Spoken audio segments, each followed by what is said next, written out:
झालात का? शांत झालात का? आमच्या एका मित्रानं, माझ्या एका भावानं दैनिक फुटबॉलवरच्या त्याचा लॅपटॉपच फोडलाय पोर्तुगालचा परफॉर्मन्स बघून. आता काय बोलायचं?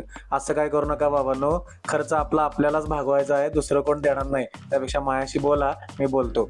मग कोणाची चूक आहे हे जेव्हा आपण शोधायला जातो का नाही, तेव्हा एक गोष्ट विसरतो की DR कॉंगोचा परफॉर्मन्स अतिशय मजबूत होता. लोक पत्त्यात 5-3-2 खेळतात. DR कॉंगो फुटबॉल पिचवर 5-3-2चं फॉर्मेशन घेऊन खेळत होती. अक्षरशः त्यांच्या डिफेन्सचे रेटिंग बघा, त्यांनी पोर्तुगालचा श्वास अडवून ठेवला होता. दुसरं कारण आहे कोचचे निर्णय. सबस्टिट्यूशन वेळच्या वेळी केली नाही.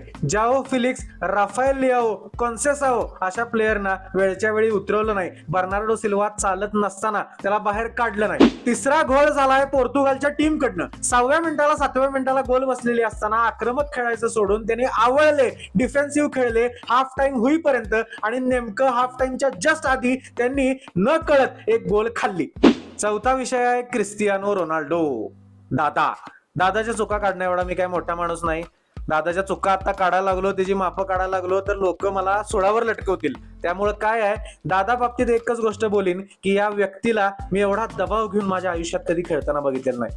मी ह्याचा लवर म्हणून पण बघितलंय म्हणा, याचा हेटर म्हणून पण बघितलंय म्हणा, एक न्यूट्रल म्हणून पण. क्रिस्टियानो रोनाल्डो या माणसाला अनेक वेळा खेळताना बघितलंय, पण हा दबाव यावेळी जो त्यानं घेतलाय तो झुगारून जर क्रिस्टियानो रोनाल्डो खेळला तरच आता काहीतरी व्हायची शक्यता आहे.